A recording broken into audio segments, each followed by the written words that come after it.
I am back with this week's video, and it's all about my kitchen worktops. So I thought that my kitchen worktops were gone. About 3 years ago, I had sanded back all the oil that was on them. It was a bit of a nightmare. And I sealed them all with a clear varnish, and I should have given them more coats than what they got, but I didn't. So I don't think it's the varnish's fault. I just think I just did it really quickly for something. Just got worn and kept looking at them thinking I should fix them, but didn't for too long. And then it was getting very black around the sink area where the water was, and I genuinely thought that they were gone, that I was going to have to replace them. So I really hope if you're stuck and your worktops are black and you think that they're gone, they're not gone. They're worth saving. And I hope this video helps. So here's a closer look. So they're not really bad areas. I know when they're sanded that they'll come up lovely, but this was the area that I was really worried about, just around the sink area and around where you drain like your cutlery and stuff. That was bad. They are not like burn marks. I know that they're just like cut marks, just because it wasn't sealed correctly. There's little bits of paint in there, so you'd be kind of, there's bits of paint all over my house just from I paint everything. But the sink area is around the tap is the worst. This is what made me think it was gone. I thought it was really, really bad around here. And we're going to be replacing the tap as well, so it'll be all nice and fresh. I really wanted to get rid of the yellow kind of look. I really didn't like it, so I went with a kind of a white oil, and this is the other side of the sink. So it looks really bad when everything was off it. I really didn't want to share it, but there it is. So this was one of the oils that came to my forefront first when I was thinking about whitewashing it. I did some research. I asked for some recommendations. This was the one that everyone was coming up with. I know it says for wood floors and furniture, but apparently it's the same stuff inside that you can put onto worktops as well. There is a worktop one, but I couldn't get in the white finish, and I wanted that whitewash look. Really important when you're using anything is protection wear. So goggles, mask, and gloves for when I'm cleaning this down. So I'm going to go with a more natural way of cleaning. I had looked up loads of information about oxalic acid, and it was one of my options that I was going to try because I thought maybe natural cleaners wouldn't work, but it was impossible to get in Ireland. I could not find it anywhere. I went into hardware shops to try and get it. They didn't know what I was talking about. I was probably in the wrong place looking for it. I couldn't find it. I couldn't get it posted to me. So I said I would try the natural route to see does it work. If not, I would go about trying to find that oxalic acid somewhere. So the first thing I'm going to do is I'm going to clean it all down with hot water and just dish soap. So I'm going to clean down all the surface area as best I can. And I just went in with, it was a soft scrubbing brush that I got in like Deals or Mr. Price, one of those. And that just really helped me like really give it a good scrub. Make sure that you're wearing a mask here as well, because that black stuff, that black stain in your worktops is actually mold. So you're really disturbing all the mold here. You're getting right in there. So make sure that you're wearing a mask through every stage of when you're cleaning as well. Just for health and safety. So once I have give it a really good scrub, I'm going to dry it off, and then I'm going to have to leave it dry out naturally before I move on to the next bit. If you had a dehumidifier here, it would speed up your drying process. I have one, but I didn't use it just because the weather was nice. See here around the sink, scrubbing it actually helped it a good bit. Well, not a good bit, but it's after improving it slightly. So I'm going to go in then with vinegar and a water solution. So half vinegar, half water. I'm going to pop it into this little spray bottle, and I'm going to spray the counters. Now, I picked up vinegar in Mr. Price, and I got 5 litres for like €4, which is really, really good value. And when I was looking on the tin, it was like for food preparation, for pickling, for salad dressing, for an excellent cleaner, and then it said it kills weeds. Then I went looking about like vinegar, and it actually cleans a high percent, like it kills a high percentage of like mold, which is perfect for this project. I read an article about how to do this, and I screenshotted just the recipe. I cannot find that article anywhere. I've been searching. I think it was one of those things in the middle of the night. I looked it up and screenshotted it, went back to sleep, and I just cannot find it. But I'm going off what they said in that blog post. If I ever find it, I will link it here in the description. I went in then after I sprayed the solution, and I went in with that scrub and brush again just to try and get the vinegar and water solution right into where all the black stains were, in hopes that it would like work into those better. So after I have that finished, I left it dry for about 90 minutes, just to kind of work its way into the wood and kill whatever it needs to kill.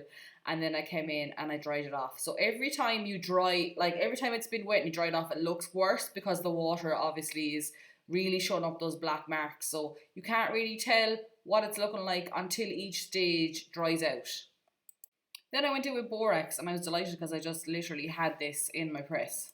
So it's a cleaner that's a really good substitute for bleach. And I did some research on bleach and there was really kind of contradicting recommendations for using bleach. So some people were like you can use bleach on your worktops, leave it in overnight if the stain is stubborn. And then other articles were like never use bleach on wood, you can damage it, it can eat the wood, and it can really discolor areas of it as well. So just be careful as well of if you're using any products and there's bleach in them when you're cleaning your surfaces as well, because I suppose bleach would be the first thing you'd reach for if there was mold anywhere, to kill it off. But obviously, like I could have risked damaging my worktop, which I didn't want to do. So I put about 2 or 3 tablespoons into a cup, and I mixed it with water till I kind of got kind of like a salty solution, I suppose. And then with the scrubbing brush, I scrubbed that back in again into all those really the black areas. This brush, the bristles on this brush are really really soft, so like I wouldn't go in with a wire brush or like that here, because you could really like rip um the wood grain up. So this brush worked out really really well for this. So I did it all over that area. I think I mixed more of that solution because I ran out, and then I left it sit to dry into the worktop. And I think after each stage I noticed a significant improvement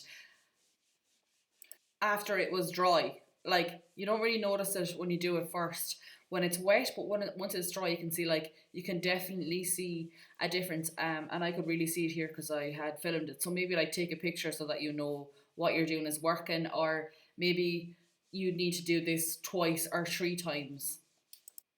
Now here it's not removed the black, but it's definitely helped it, and I'm hoping it has killed the mold that's in it underneath. So it's definitely an improvement about over what it was. So now I really have to work my sander into getting all those areas off. So I've used this sander before and it's unbelievable. It is so much more powerful than my normal orbital sander that I would use on furniture. It's like an industrial strength sander, and it literally will, I'd say, would make your time 1/10 of what it would be with a normal sander. So I went into Sam Hire, which is in Chadwicks in Clonmel, and they're really really helpful in there. So if you're going in there, ask for Peter or Brian, and they will direct you to which sander you need for this job. But this sander literally ripped, in a good way, ripped the layer that I wanted to get off the surface. And I would have used this before as well a few years ago when I did it originally, and it saved me so much time. So I went straight back to this again. It's really really good, really really nice and easy to work with. And for the overall worktop, I would have used a 120 grit sandpaper to remove the layer of varnish. And then where the areas where it was really black and really hard to remove, um, those black parts, I went in with an 80, so a coarser sandpaper to try and remove that black stuff quickly. The sander as well came with like little safety instructions, and some safety pointers, so make sure that you have a read through those before you use it as well. But I just think this sander is absolutely amazing. It was really handy, not something that I would use that often, so great to just be able to go in and hire it for a few days. I'm just going to show you this part without talking so you can see how good it really is.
Then going around the tap area is quite difficult when the tap is there. But we were changing this tap anyway, so I didn't really mind if I hit off against it. Like I sprayed that purple someday when I knew it was going. I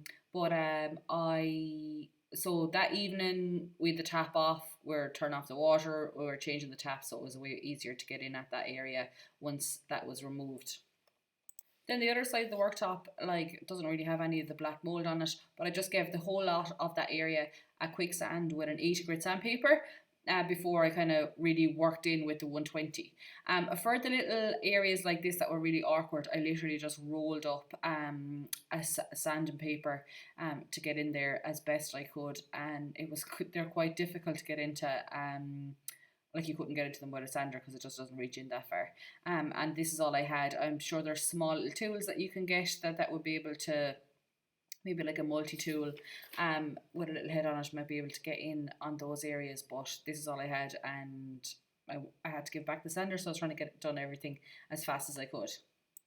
So once you've everything sanded, I literally just go in with my little brush attachment on my hoover, and I hoovered off all the dust everywhere, like get the tiles as well, get the whole lot when you're doing it, because it is actually really, really dusty when you're sanding. Also as well, make sure that when you're sanding, you're wearing a mask and stuff like that, but you need to get rid of all the dust obviously, because you don't want to be painting any of this back into the worktop. So I went in with the hoover, and then I went in with a tack cloth. I think a tack cloth is going to feature in all my videos. They're so handy. So there's a little bit of beeswax in there, and they just get that last little bit of dust that the hoover wouldn't get. And you'd be surprised once you clean it down like that, it does actually collect a good bit of dust, especially in corners and stuff as well. So I always buy like a 10 pack when I see them.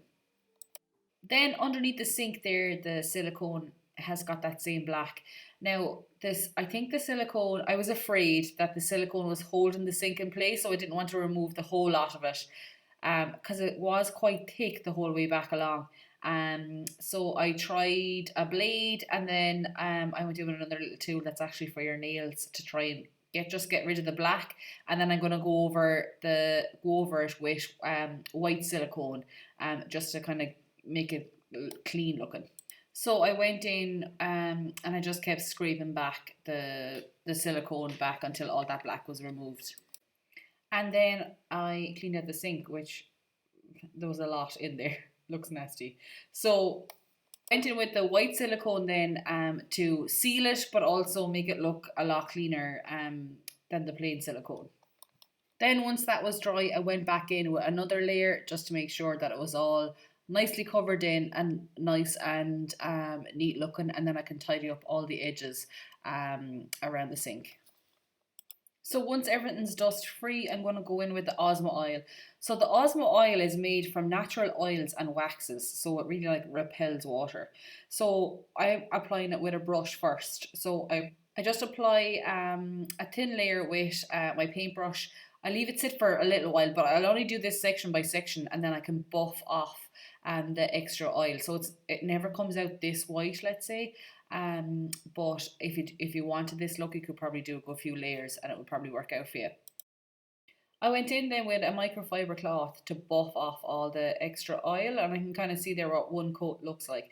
So I'd only do this in section by section to give yourself enough time for the oil to dry in, to wipe it down, to try and get a nice even coat on everything. So I work in the brush just on a little area, and then I leave it dry for a little while. Just you can kind of start seeing it soak in, and once I start seeing it soak in, I'll come up along with my microfiber cloth and buff off any extra oil. I leave it dry overnight, and then I'll go back in the morning and do another layer. So it can be really annoying when you're using your kitchen all the time. So I did one side of the worktop for a few days, and once that was finished, I worked on the other side. So you can see here, I'm buffing off the like extra oil that's on the surface. So I will buff that off, let it dry overnight, come in, do another layer, and maybe get another layer in that evening. So when I put another coat on this section here, I noticed when I buffed it off, I could kind of see some of the black areas again. It seems to just have soaked in and brought them up again. So I went back in with my sanding paper and just sanded back those areas again. I went in with an 80 grit, and then I built it up to a 150, and then I think it was 240 was what I finished off with, just to see could I get off more of that black. It seems to come off when you're sanding, but then when you apply the oil, which you need, it can look like it's going a bit black again, but it's 100 times better than what it was before.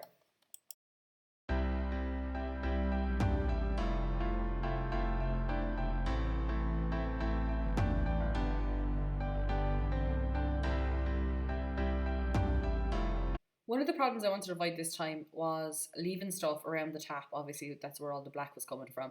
So I picked up this little caddy on Amazon, and it was perfect. It had the little thing for my soap, and then I could pop in my little brushes in there as well, and it wasn't going to be sitting. It wasn't going to be in my way, and it wasn't going to be sitting on the countertop as well, to bring all that black mold back. So the finish is really, like, I really like it, and the one thing I really like about the Osmo Oil is if there's a section or a patch that I want to refresh, I can do that easily just by sanding back that area and using the oil again. So that's great. So if the area around the sink gets bad again, I can just sand that area and work the oil back in. Now, it's not absolutely perfect, but it's a lot better, and the oil is really, really nice on the surface. It's lovely. It's not really shiny, it's nice and matte, but when water gets on it, you can see like it doesn't soak into the surface. This is the kind of drying rack part, so the black little bits did kind of end up coming back in, but I'm still really, really happy with it. I think it turned out really nice. It looks nice and fresh. I will probably go back in and do around the tap again. The way they turned out, I'm so happy with them. So in next week's video, I'm going to bring you shopping, furniture shopping, give you some tips on what I look out for when I'm furniture shopping. And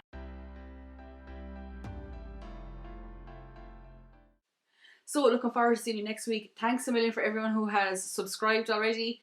If you have any comments about the worktops or anything like that, please pop them below.